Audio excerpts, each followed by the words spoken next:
Mas depois apaga, né? Posta e apaga depois.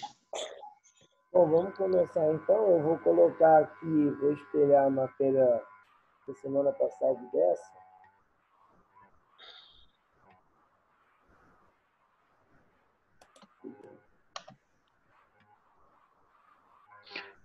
Apareceu aí para vocês? Apareceu. Apareceu.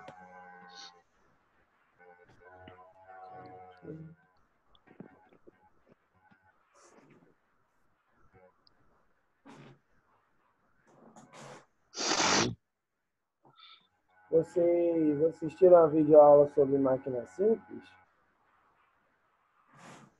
Aquela que eu falo do plano inclinado? Uhum. Sim. Então, Sim. essa máquina simples, né, que eles falam aí, a primeira parte do plano inclinado, é uma matéria que a gente já viu no primeiro ano, só que ela é bem importante, porque tem um número muito grande de problemas que você pode gerar em cima de um plano inclinado, certo? Não é uma coisa única. Assim.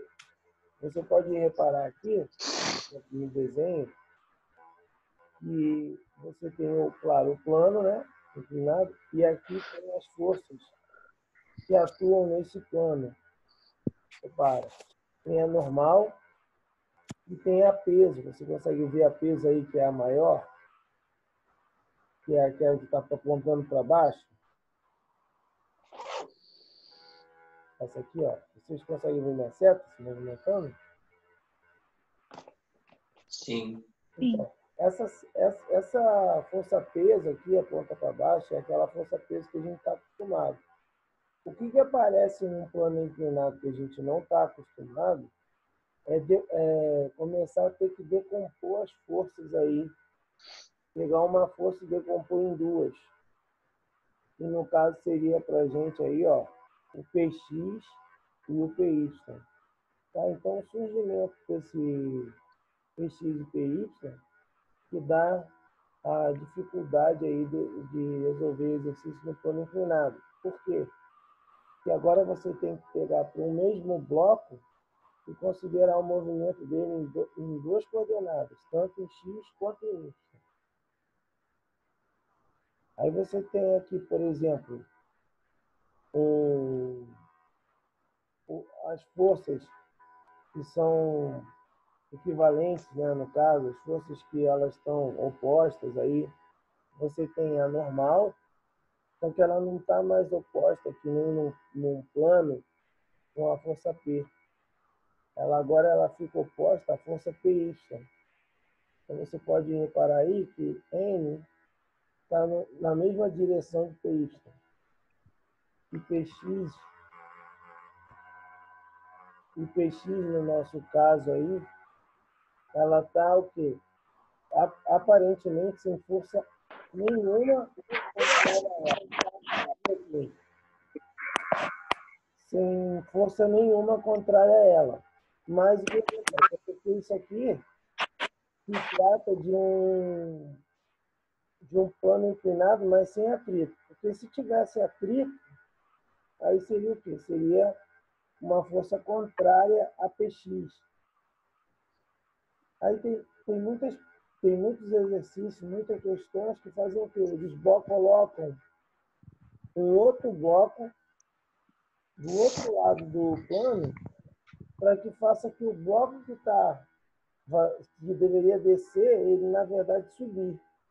Aí você muda tudo, porque aí o PX continua sendo para lá, só que aí a força de atrito, que antes era contrária a PX, ela fica a favor de PX.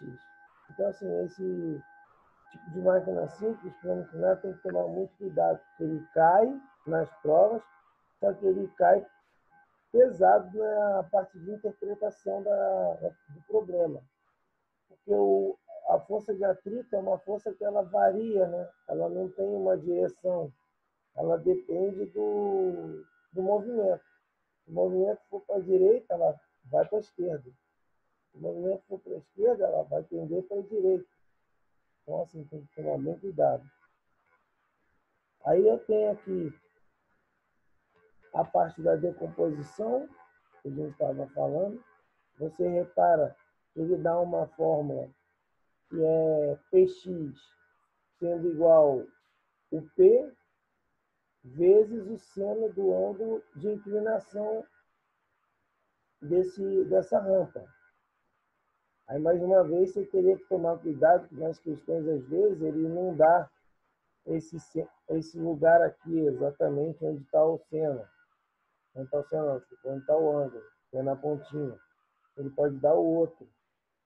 Aí você vai ter que fazer o quê? Você vai ter que achar esse ângulo aqui para poder usar essa fórmula. Porque se você fizer com um outro ângulo, você tem que inverter quem é aqui. Isso também é o que dificulta um pouco esse tipo de problema, né? Ele pode mexer o ângulo de inclinação. Aí tem aí a força de atrito, né, que eu falei. Você repara aqui que se o bloco estiver descendo, a força de atrito é para cima, a força de atrito nunca, isso é importante também, a força de atrito ela nunca vai ser, nesse caso, se o bloco estiver solto, maior que Px. O que acontece? A força de atrito ela não vai levar o bloco para cima. O máximo que ela pode fazer é não deixar o bloco descer. Tem muita gente que se confunde colocando, por exemplo, calculo a força de atrito máxima e aí, às vezes, vê que é maior que Px, né, no caso, vai e coloca. Ah, o bloco está subindo. Não, o bloco não sobe. O bloco, nesse caso aí, se tiver só o bloco e a rampa, ele no máximo que ele pode ficar é parado, subir nunca. Tem um outro bloco puxando, uma força puxando para cima, aí ele sobe. Também é uma coisa que tem que tomar cuidado.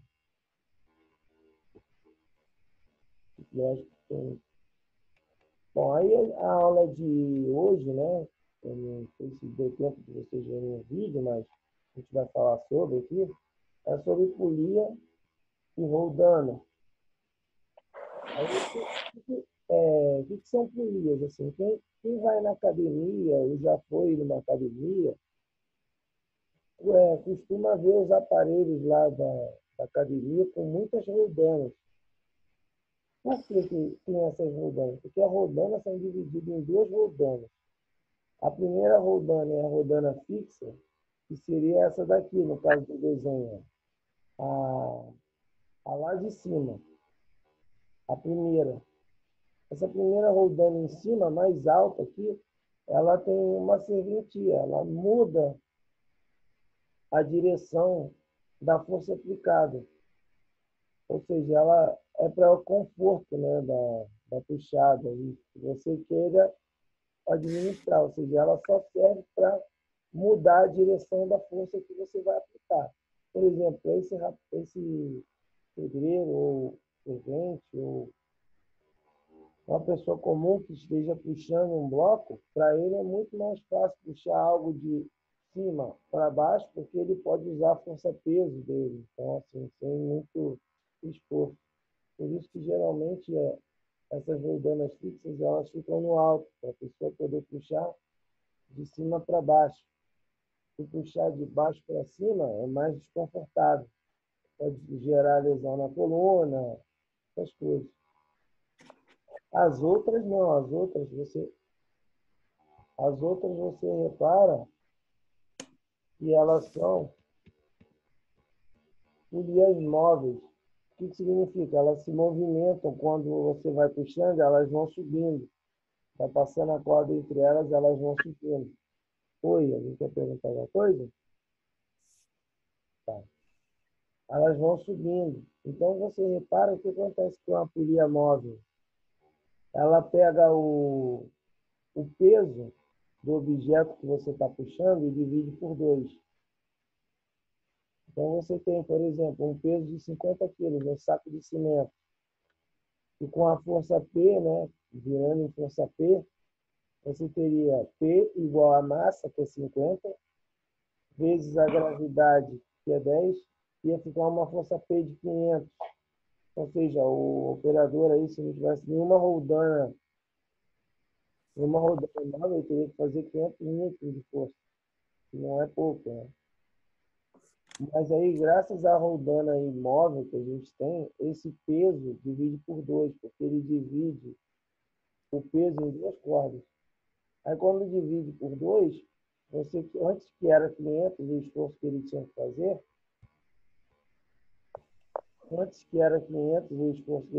passa a ser 250. Então, fica bem mais fácil para ele.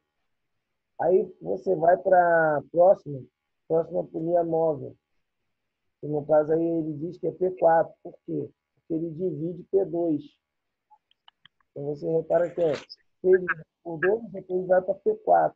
Ou seja, dividiu essa divisão aí, fica 4 vezes mais fácil puxar. E ou seja, diminui o esforço, né? 4 vezes. E a última, a terceira, vai a 8. Então fica 8 vezes mais fácil. Se você tivesse uma quarta, vai a 16.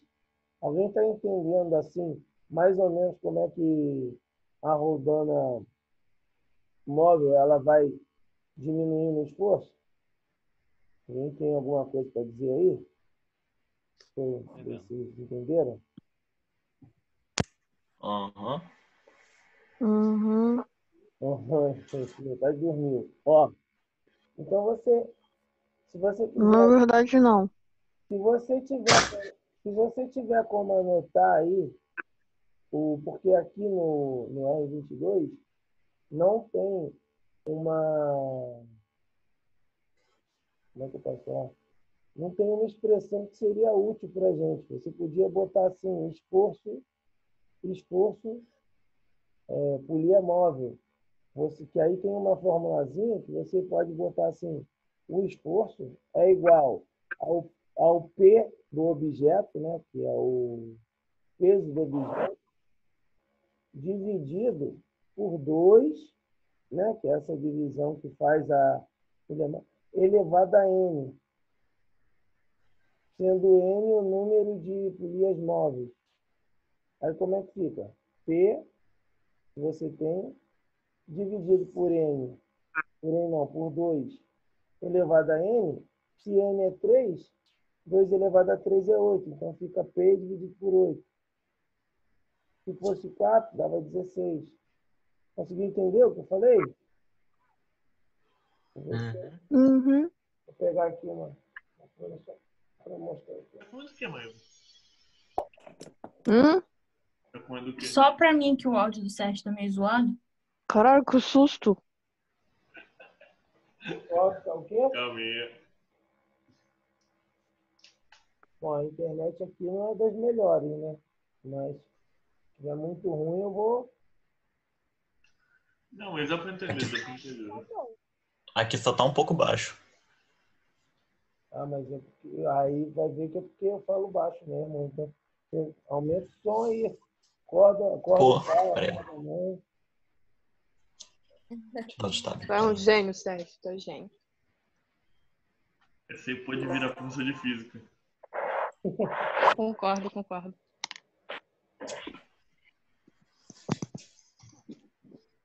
Não, mãe, você não falou que você tá comendo o quê? MM. Meu amigo. É, pior, Mano, ontem quase morri engasgando com MM. Juro pra vocês, eu quase morri. tomar cuidado. Podem ser Minha garganta traiçoeiras essas balas. trancou. Eu fiquei, tipo assim, pelo menos 1 minuto sem conseguir respirar direito. Foi engraçadão. Engraçadão. Foi engraçado ver o desespero da minha irmã que tava do meu lado, olhando pra mim. Meu, o que que eu faço? Aí eu, tipo, porra, não consigo nem falar, né? Aí eu fiquei lá, Tá escrito aqui. Agora ficou ótimo. Podia ter escrito ao contrário. Ó, esforço é igual a P, o peso do bloco, né? Dividido por 2N. Dá para ler? Aham. dá um. Beleza. Porque aí você faz, você só tem que completar aqui, ó. Você bota o P é o peso do bloco, a força do bloco, né, que está fazendo para baixo. O 2 é o que divide. O N é o número de polias móveis. A fixa não entra aqui. A fixa não entra. Deu para copiar aí? Deu, não. Beleza. Então, geralmente não cai muito esse negócio de polia móvel, não. Eles não cobram muito, não, porque eu acho que eles acham que é muito fácil. Mas, assim, se cair, tem que lembrar. Que divide por 2 e a fixa não. Geralmente eles colocam a fixa. Porque aí, como não tem que dividir nada por 2, eles deixam ela fixa só para, de repente, ela não se confundir. Infelizmente, mas eles fazem essa brincadeira. Bom, aí você tem a parte de final aí, que eu acho que eu fui até, se não me engano, resistência do ar. Resistência do ar é o que a gente realmente sabe, já entende, né? A gente já compreende o que seria a resistência do ar, que é uma resistência que os fluidos gasosos eles oferecem aí quando você está em movimentação em relação a eles. Então, o que altera a resistência do ar? A primeira coisa que altera a resistência do ar é a aerodinâmica, ou seja, quanto mais aerodinâmico você for, quer dizer, menos, né? Ou mais aerodinâmico, menor a resistência do ar. Menor a resistência do ar. Por isso que quando você... Não está querendo ficar, não. Peraí, só um minuto. Por isso que quando você tem uma gota, que chama uma gota, é o quê? É a melhor aerodinâmica que pode ter um formato, uma gotícula de água. É um formato de gota. Por isso que, assim, muitos carros, né, eles tendem a ter esse formato, um formato um pouquinho mais curvo na frente para conseguir cortar o vento. Mas aí o que acontece? Estudos de engenharia foram mostrando como você melhorar a aerodinâmica para estabilizar o carro embaixo, né, mais sobre o solo. Aí a função é você estar passando pelo ar, o ar passando por cima do carro e pressionando ele para baixo, o carro poder ter mais tração, ganhar mais velocidade. Isso assim, porque antigamente estava numa corrida de Fórmula 1, a asa, né, o que eles chamam ali de aerofólio, né, quebrava, o carro subia, porque aí o vento ele passava por baixo do carro e jogava ele para o alto. Vários acidentes aconteceram assim já, né? Então, se procurar aí na internet, você encontra tipo, carro voando por causa da força de resistência do ar. E aí, esse é um exemplo. Aí eu coloquei aqui D, tem D, né? Que também é a densidade do ar, ou seja, a densidade do local onde você está é bem importante. Então, quanto mais próximo ao vácuo, menor a resistência do ar, que é uma coisa meio óbvia, né? O A, que é da área, significa que quanto maior a área que você tenha em contato com o ar, maior a resistência do ar. Por isso que quando você coloca a palma da sua mão para fora do carro e o vento está batendo aqui, você sente muito mais força do que se você inclinar a mão para frente, porque aí a área fica sendo só a ponta dos dedos. Enquanto você estava assim, não, tudo. Outros questões. Vamos besteira aí, né?